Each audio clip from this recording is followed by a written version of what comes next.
सामग्री दोन प्रकारची आहे, एक साधारण आहे, एक विशेष आहे. साधारण म्हणजे काय की जी कोणाच्याही घरी आहे, सूर्यामध्ये प्रत्येकाच्या घरी जी सामग्री तिला म्हणायचं साधारण. समजा मी सूर्यामध्ये तुम्ही कोणत्याही घरी गेले तर पाणी तिथं आहे, गॅस तिथं आहे किंवा चूल आहे, म्हणजे उदक आहे, अग्नी आहे, भांडी आहे. कोणाच्या घरी नाही भांडी? सगळ्यांच्या घरी. म्हणजे स्वयंपाक करण्याचे भांडी. याला कोणती सामग्री म्हणायची? साधारण. की जी अ पासून तर ह पर्यंत आहे, म्हणजे ए टू झेड ज्याच्या घरात सामग्री त्याला कोणती म्हणायची?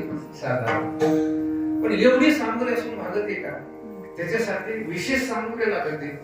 म्हणजे त्याला तेल अधिक लागतं, शेंगदाणे अधिक लागतात. एवढंच नाही, त्याला पण बाकीचे बरेच काही मसाले वगैरे लागतात. आणि तेल, शेंगदाणे, मसाले फुकट इथे पैसे लागत. याला काय लागते? पैसे.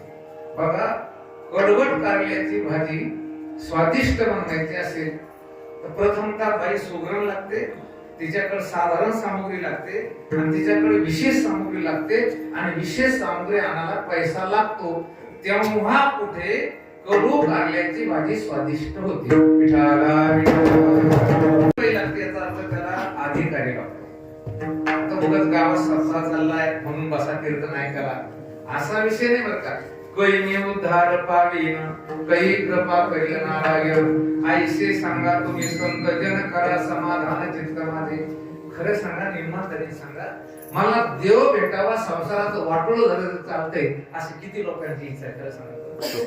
पूर्ण महाराष्ट्र शोधला ना, तुम्हाला वाटतं हजारातून एखादं निघाला. हजारातून नाही, मी तो म्हणतो लाखातून निघाल. अहो, आपण परमार्थ ठरत नाही. आता वाईट होतो असं नाही. आता अन्नदान होते, पुण्य होत असं थोडंफार, परंतु माझ्या प्रपंचाचं काही झालं तरी चालते, पण मला किमान या जन्मामध्ये देव भेटायला पाहिजे, अशी ज्याच्या अंतःकरणात तळमळ आहे त्याला करण्याचा अधिकार. विठाला